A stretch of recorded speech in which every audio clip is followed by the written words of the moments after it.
ya. Maaf mengganggu waktunya ya Bapak. Ya. Pada hari ini saya ingin melakukan sesi wawancara Bapak. Ya, terkait tentang penugasan kami guru penggerak, yaitu pada modul 3.1 mengenai pengambilan keputusan berdasarkan nilai-nilai kebajikan itu Bapak. Ya, siap. Ya, Pak. Nantinya saya akan mewawancarai, ada beberapa pertanyaan yang saya akan ajukan ya Bapak. Ya, silakan. Ini Pak, pertanyaan pertama yaitu selama ini bagaimana Bapak dapat mengidentifikasi kasus-kasus yang merupakan dilema etika atau merupakan bujukan moral Bapak? Terima kasih. Cara mengidentifikasinya, kita amati dulu permasalahannya, kita identifikasi. Kemudian setelah diidentifikasi, baru mencari solusinya. Setelah mencari solusinya itu ada beberapa hal. Yang pertama, mengamati faktor permasalahan yang dihadapi. Yang kedua, menanyakan kepada teman sejawat atau rekan-rekan seperti apa permasalahan. Jadi intinya dalam kegiatan ini Bapak terlebih dahulu tetap melakukan identifikasi masalah ya? dulu, iya. Iya. Kemudian baru mencari solusi atas permasalahan itu gitu Pak ya. Iya.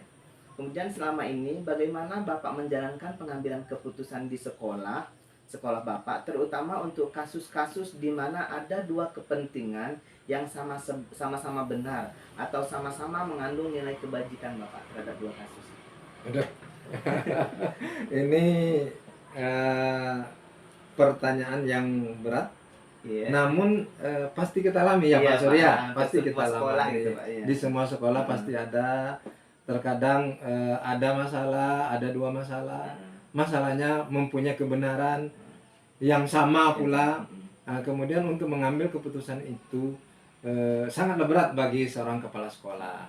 Jadi langkah yang saya lakukan, yang pertama mengidentifikasi kebaikan-kebaikan terhadap masalah itu. Apabila yang ini saya laksanakan, apa kebaikannya? Apabila yang ini saya laksanakan, apa kebaikannya? Dan saya ambil yang mana yang terbanyak kebaikannya. Kemudian itu yang pertama yang saya lakukan. Yang kedua, terkadang juga memang saya selalu di mana-mana apabila ada masalah, itu selalu saya melibatkan kawan-kawan yang ada di sekolah ini. Karena banyak masalah-masalah itu masukannya itu banyak dari rekan-rekan. Apalagi kami sering pindah-pindah Pak Sur.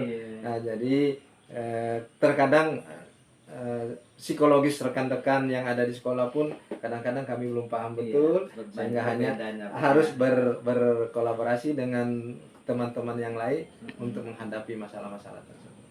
Jadi saya tegaskan lagi kepada Pak Sur masalah tadi, apabila ada dua masalah yang sama-sama mempunyai positif yang bagus, yang harus kita ambil itu, dan yang sering saya ambil itu adalah yang banyak positifnya.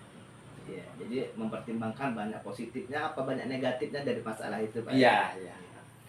Oke Pak. Kemudian langkah-langkah atau prosedur seperti apa sih yang biasanya Bapak lakukan selama ini Pak untuk menghadapi kasus itu? Langkah-langkahnya tetap Pak Sur, kita ada masalah, kita bicarakan. Misalnya masalahnya dengan siswa, masalahnya dengan siswa karena guru ada masukan dari guru bahwa si A ini seperti ini. Kita coba cari informasi dari siswa tersebut seperti apa. Yang kedua, mencari ataupun meminta informasi dari guru yang bersangkutan. Setelah ada dua tadi antara guru dan siswa, masalahnya ini seperti apa, barulah kepala sekolah mencoba mengambil keputusan dari masukan kepala sekolah, guru dengan siswa tadi. Itu langkah yang apabila berkaitan dengan siswa. Itu intinya mengidentifikasi masalah itu dulu, baru mencari solusi. Jadi terhadap masalah tadi, langkah yang pertama yang dilakukan tetap Bapak komunikasikan ya Pak ya, Iya. orang-orang yang terlibat pada kasus tersebut Pada masalah gitu, Pak, tersebut. ya. Kemudian Bapak, hal-hal apa saja yang selama ini Bapak anggap efektif dalam mengambil keputusan, terutama itu pada kasus-kasus dilema etika gitu Pak? Terima kasih Pak Aswar. Yang sering saya lakukan di dalam mengambil keputusan ini adalah bagaimana, maksudnya begini. Ulangi tadi pertanyaannya. Terhadap selama ini bagaimana Bapak menganggap efektif dalam mengambil keputusan? Keputusan yang mau diambil efektif berjalan dengan baik. Terima kasih. Di dalam mengambil keputusan tadi yang efektif kalau menurut saya, apabila keputusan itu sudah kami musyawarahkan. Maksudnya begini, ada masalah dengan guru, setelah kami komunikasikan dengan guru yang bersangkutan, kemudian diperhatikan dengan baik. Setelah ada dua arah tadi, keputusan tadi kami sepakati untuk diambil keputusan, insya Allah efektif Pak. Artinya itu bisa jalan. Tapi kalau mengambil keputusan sendiri terkadang tidak. Jadi yang efektif itu apabila sudah dua arah. Jadi tetap mengadakan musyawarah, terus mencari suara terbanyak ya Pak ya, terhadap hal yang baiknya gitu Pak ya.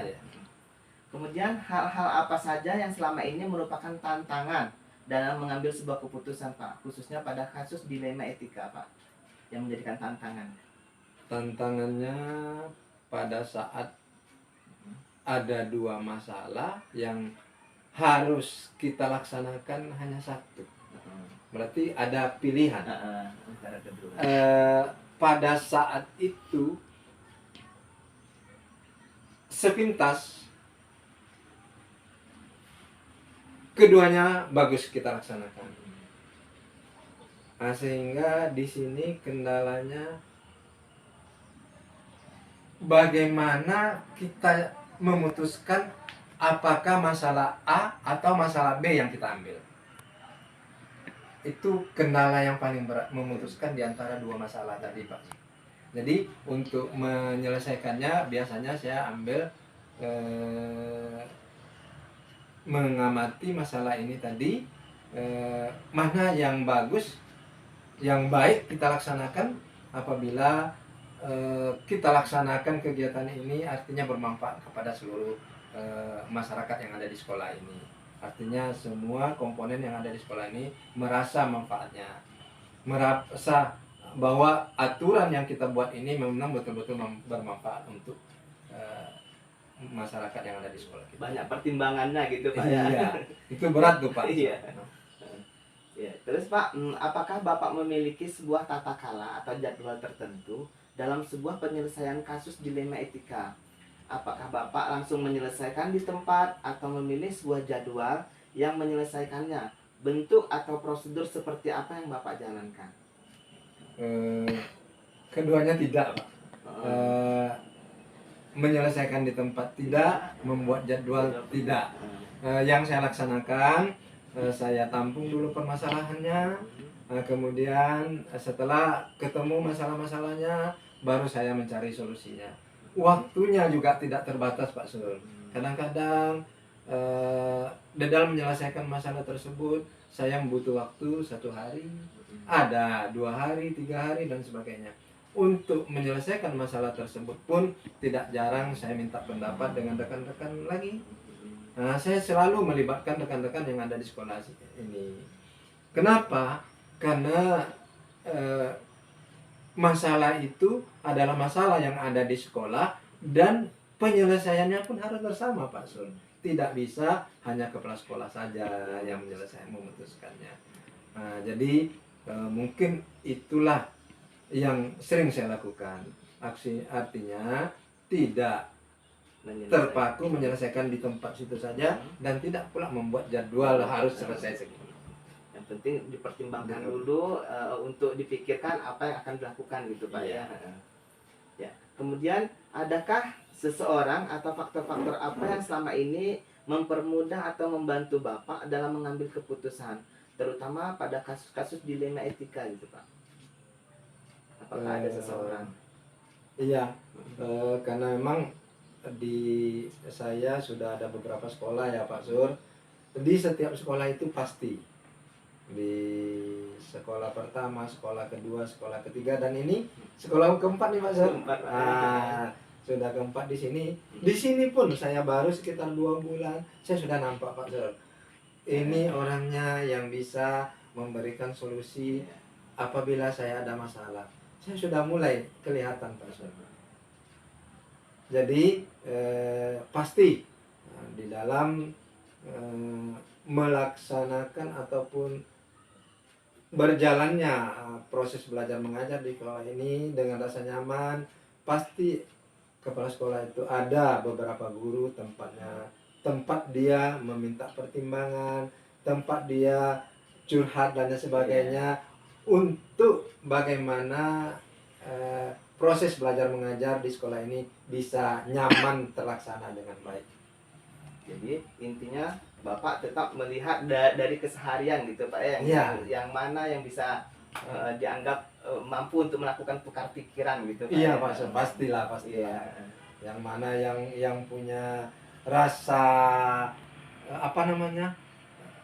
etos kerjanya bagus, kita kan bisa melihat Pak Sur. Iya, Pak. Kemudian rasa fanatiknya dengan sekolah, apabila sudah menyatakan sekolah, dia pasti akan semangat.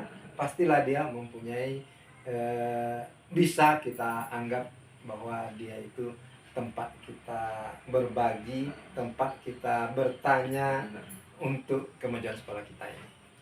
Ya, sekarang yang terakhir nih Bapak nih, satu pertanyaan lagi ya Pak. Dari semua hal yang telah disampaikan, pembelajaran apa yang dapat Bapak petik dari pengalaman Bapak untuk mengambil sebuah keputusan, terutama khusus kasus dilema etika? Gitu Bapak. Ya, terima kasih.